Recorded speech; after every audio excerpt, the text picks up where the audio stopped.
Hi, everybody. My name is Cristina Nicolaou. Welcome to this Gallery Teacher Masterclass. This session is on grammar, what you thought you knew is wrong. So welcome, everybody.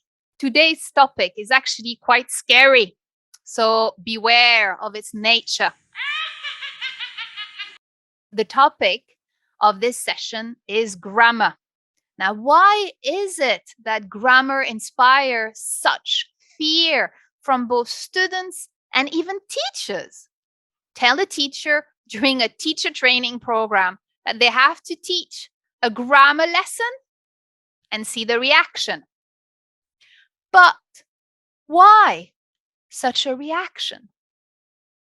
Now, this can stem from the fact that the teachers or the newly qualified teachers or even in-service teachers, they're not used to teaching such classes. True. Or maybe it could also stem from the fact that they used to feel quite horrible when they were themselves taught grammar. Maybe they remember how bored they were. However, I've noticed through my years as a teacher trainer that a lot of teachers, both native and not native, like me, feel that there seems to be a disconnect between the grammar that they teach, the rules they give to describe the structures to the students, and how themselves both use and see grammar. The aim of today's lesson is to look at those little differences or not so little differences between what we teach students and how we really view and see grammar in general. And the aim is to reveal to you some of those maybe less known knowledge about grammar, which hopefully would make you feel better about teaching grammar in your classroom. Now, all this comes from not only my observation from, after teaching for over 15 years, but also from training teachers in language awareness. So let's start. Let me show you an example. Quick question. How many tenses are there in English? I'll give you 40 seconds. Write down all the tenses you know, you use, or you've learned.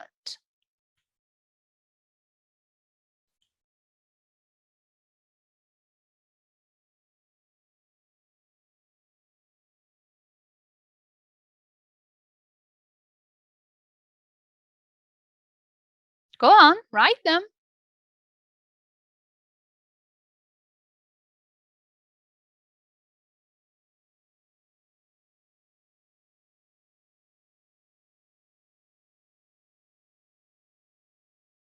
Last 10 seconds.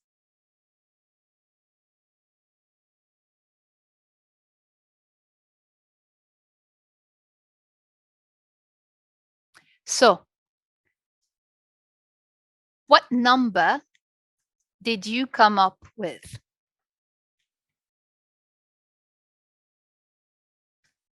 4?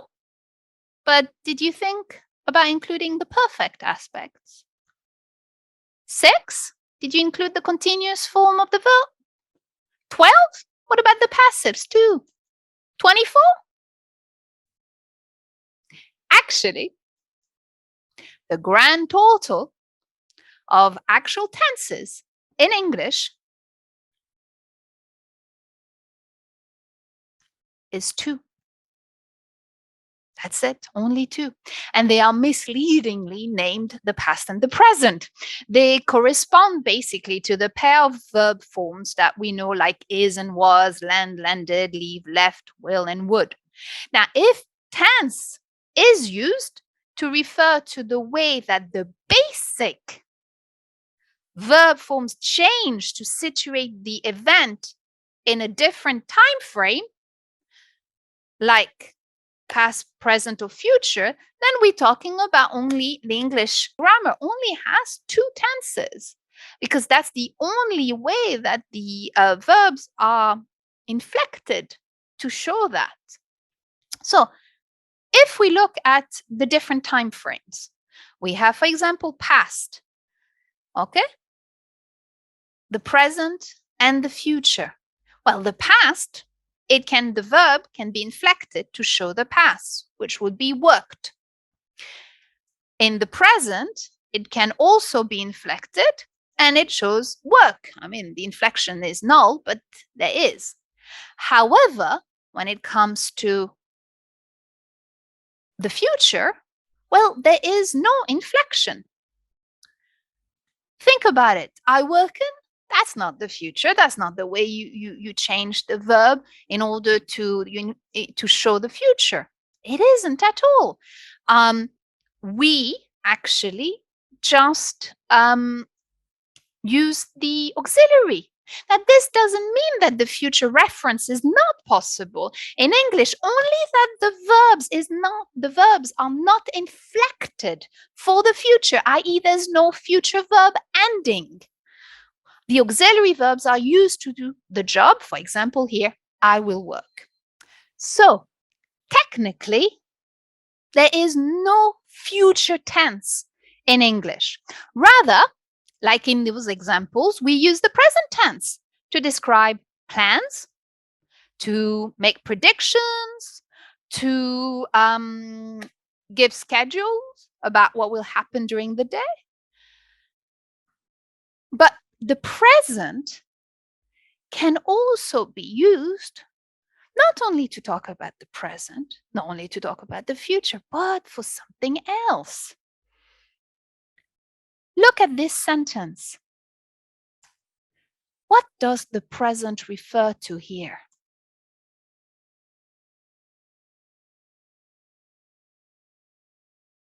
Yes, it refers to the past. Why is that? It is because the present here, is used as a device when writing headlines. We want to make events sound as if they were happening now, even though they happened in the past. So as we've seen, although we teach, although we give and we tell our students as teachers that the present is used to talk about the present, well, actually, it can be used to talk about the present, the future, but also the past. So based on this, we can safely say that time and tense are not the same thing, although they are of course related. Now this is important for teachers as their and their students in order to bear in mind, and we'll see in more details what that means practically in the classroom. So time is actually a category of meaning. It usually is perceived as made up of three parts, which we call the past, the present, and the future. Now, this relationship can be crudely diagrammed as follows. So the time meaning in the speaker's world, past, present, future, and then we have the tense as a form in the language, well, the present and the past. So even the present can be linked a little bit to the past. And therefore, if time is a category of meaning, then tense is actually a category of form, where English speakers have only two choices, which we call present and past. Now, as we've seen with all of our examples, the present tense can be used in a number of ways to refer to present time, to refer to future time, and to refer to all time. The past, the present, and the future at once. We call it the timeless present. And even in the past, in the case of the newspaper's headline that we saw. What does that mean? It means that the present shouldn't be taught as solely talking about the present.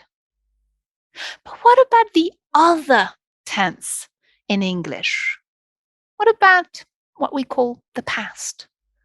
Look at the following examples.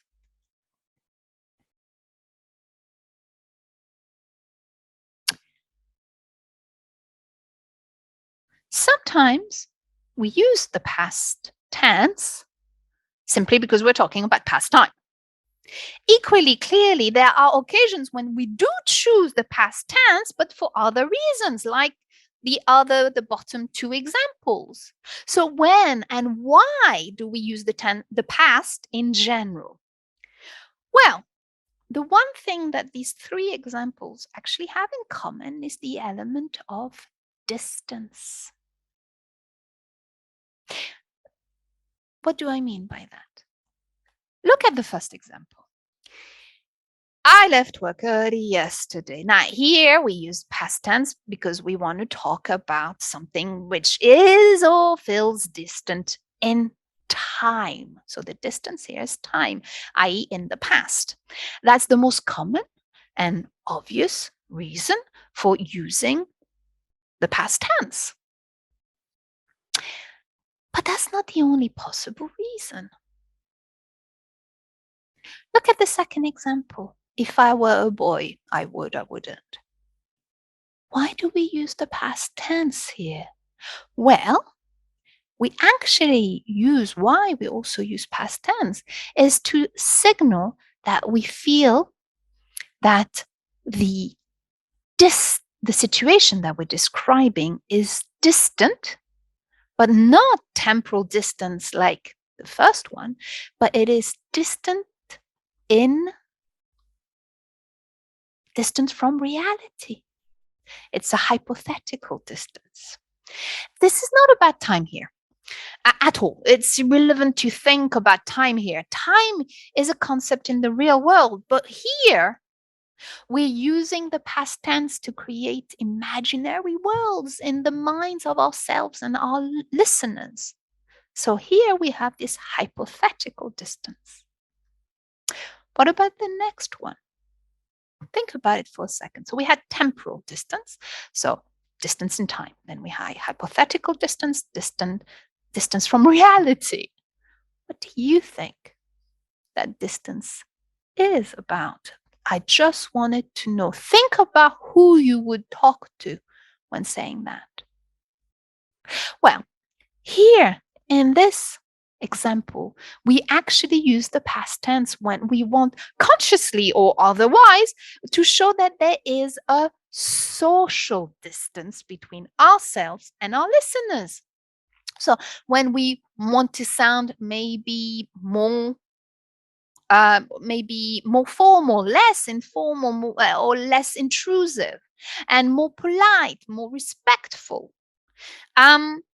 Think about it. I just wanted to know, it is much more, it's considered more polite than I want to ask you. So both expressions have the same function. However, this social distance is expressed through the use of the past. Therefore, from what we've seen, the present tense can be used to talk about past, present, and future time. And the past is used not only to talk about a temporal past, but it's used to really show distance from time, distance from reality, distance socially. Therefore, when you think about it, the noun past tense and present tense, those nouns are rather misleading nouns and names. Maybe something like past remote tense would be more appropriate, and something like non-past for what we normally call the present would be also more appropriate. Now, true, the traditional names are now so widely used in course book crucially that it seems that we're stuck with present and past, but it's good for teachers as we are trying to explain to our students that we have at the back of our mind the idea that present tense is not automatically present time, and past tense is not automatically about a temporal distance, but it has the element, it can actually not be about time. It can be about distance, whether socially or hypothetically. Now, we all know that ourselves as teachers and our learners and the teaching materials we use actually use the word tense in a much looser sense than what we've discussed, like for example the past perfect continuous tense or the present perfect passive. Technically, according to our definition, these are combinations of present and past tense with other forms like aspects and voice, like perfect, continuous, active, or passive.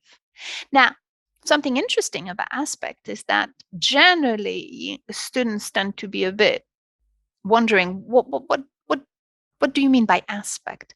Well, something interesting to note is that aspect is actually it shows how the speakers or the speaker views the event. So for the perfect aspect, it's whether we are creating a bridge or a link between two times, like in the perfect, or whether in the other aspect, which is the continuous, we are viewing the event as an action that took place over a period of time, or is in progress or temporary. But remember, there are only two tenses, but many possible verb forms. And remember, time does not equal tense. Time does not equal verb forms.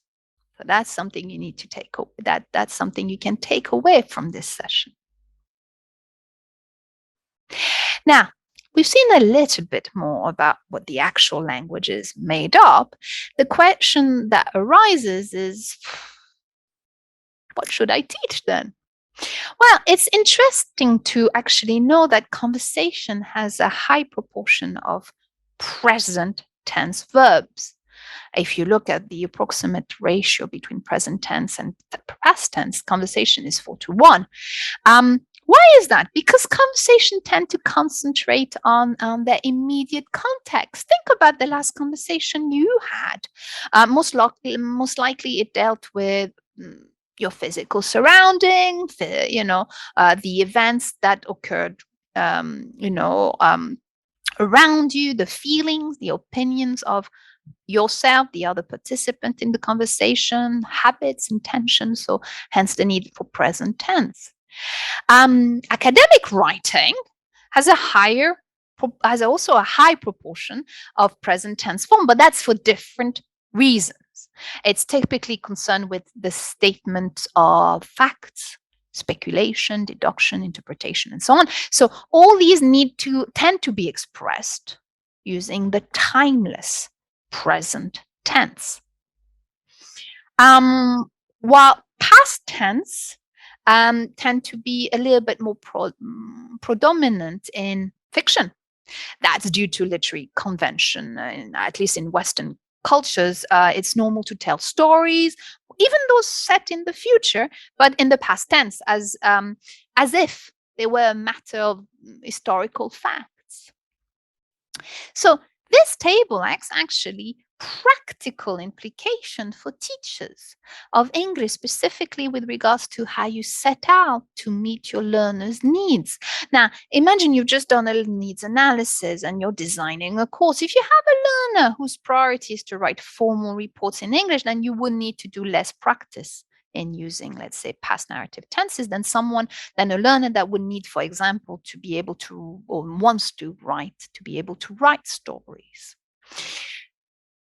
So this is another layer of consideration to take into account when teaching. So you have to think about how time doesn't equal tense, time does not equal verb forms, and how also what the learner needs will inform how much emphasis you put on teaching the specific verb forms. Now, we've tackled a great chunk of English grammar through the tenses.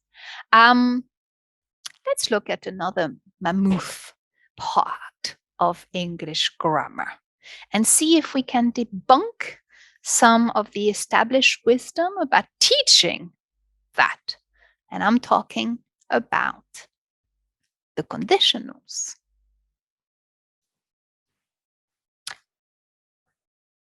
Now, we all know the traditional and well-established way of teaching the conditionals in the course book, which is known as the four-conditional approach, with the four main conditional sentences, and they're quite rigid rules. Remember that table? These rules that students seem to forget all the time and mess up all the time. And yet we look at these and we go, wow, so simple. Why can you not remember it? However, so have a look at these. I'll give you a little bit of time. Read through them. Tell me, how would you feel about correcting these during delayed error correction? Imagine you've just taught a conditional lesson and they've done a free practice activity and you heard these sentences. Would you tell them that these are wrong? Look at them.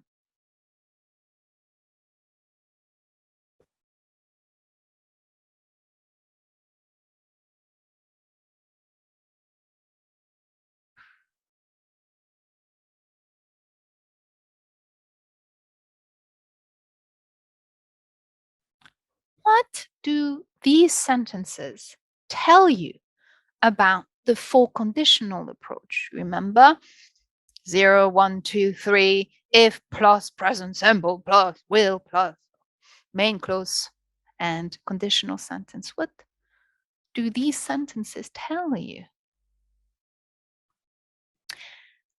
Technically, they are all correct. They may not conform to the four conditional model, but they will, and they are being said by English speakers, native speakers, bilingual speakers quite often. So what does it say about the four-conditional model? Does that mean that English speakers born and bred or that have always been taught English or English educated speakers are wrong and they are making mistakes and we should go on a campaign to tell them about their improper use of conditional? Or could it be that the four-conditional model doesn't really reflect the reality of the use of conditional? I mean, real language data shows that there are many more types of conditional sentences than those dealt with the four-conditional model.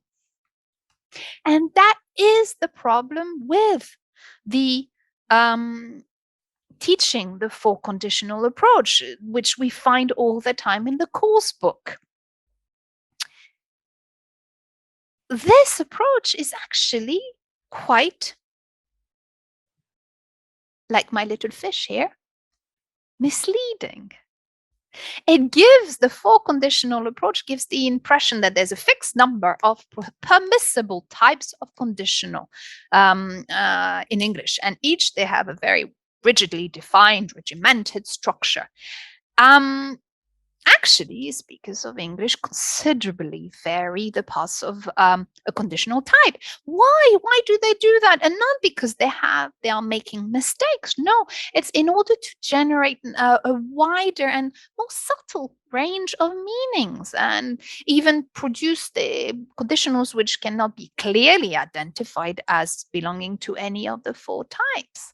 So that's one issue with teaching the four-conditional approach, that it is misleading. It does not represent the reality of when people use conditionals.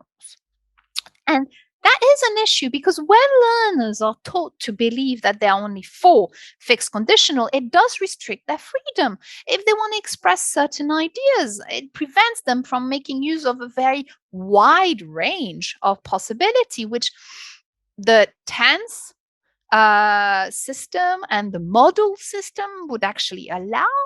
And such rules may lead learners to misuse, misunderstand, or actually be prevented from using certain conditional sentences.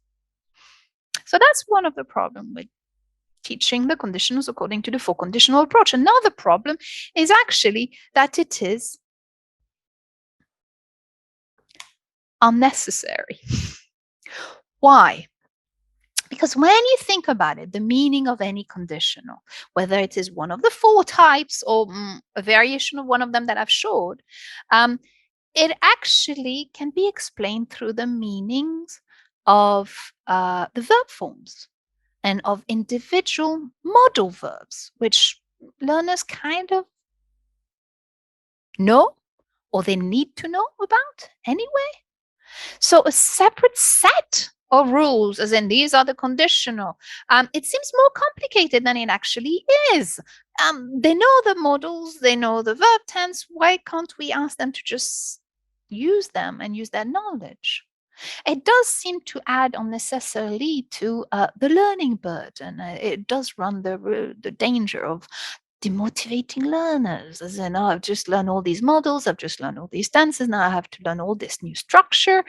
In fact, we could motivate them by encouraging to apply their existing knowledge in order to teach in order to use the conditionals. So, how can we teach conditionals then? Well, an alternative may be what we term the lexical approach, as in the conditionals are presented to learners as combinations of elements, modal verbs, tenses, verb forms, and the meaning of which the learners are already familiar with. Dave Willis, to paraphrase what he said, it would say conditionals do not create meanings, they simply bring them together. Loosely paraphrased. That this approach does rest on two assumptions. That an assumption about language, that meanings of these elements remain constant when they occur within the conditional or even outside, and the other one is that an assumption about learning, that the learners actually already know the meanings of these elements in conditionals. And they only need encouragement to start producing them and understanding those conditionals. So these are two major assumptions. And that gives us a practical, maybe a more practical and less heavy way of teaching the conditionals. However, there is another side to this, to the coin.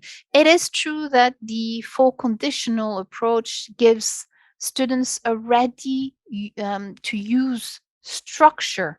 It's useful communicatively. It gives them the confidence to produce longer sentences. And let's be honest, even if we've just taught them the models or we've taught them extensively the models, they might know what each part means, but they might not automatically be able to use that knowledge to produce the conditional sentences spontaneously. Yes, the four-conditional model is a simplification, but it is kind of useful. It does cover the most important uses of the conditional. And also the problem is the grammar. If you think about the grammar, the structure of the if clause, it's a problem for many learners. So it is true that we usually use simple tenses in the if clause, so rather than will or would. So but students might actually produce sentences like, if I will have enough money, I will go on holiday, which when you think about it, it doesn't work. The other one, if you wouldn't mind, I would do that, that does work, but it's very specific. So how can we expect students to know when it is allowed to break the rules and when it isn't allowed to break the rules, and when it is a rule, when it isn't a rule? So the four-conditional approach does have its benefits. Ideally, we need to find a combination of both. And that would be useful with lower levels, maybe following a more the four-conditional model, and higher levels maybe being introduced to the lexical approach once they have mastered a little bit all these different aspects, different the models that are used and the tenses that are used, and being able to use these elements without having to conform rigidly to the four-conditional approach. Now that we have uncovered some less known knowledge about grammar, I hope this session has helped you by improving your language awareness and to know more about grammar. Hopefully, this should ideally reduce some of the fear that most of us feel about teaching grammar and grammar in general by maybe uncovering some of these little hidden gems and little hidden facts about grammar. I hope you found the session useful, and I hope to see you very soon. And remember, if you are looking for useful websites for ELT resources, please go to the Gallery Teachers Workshop Library. You will find loads of workshops, certified continuing professional development workshops for English language teachers. So go to galleryteachers.com/ELT-workshops/.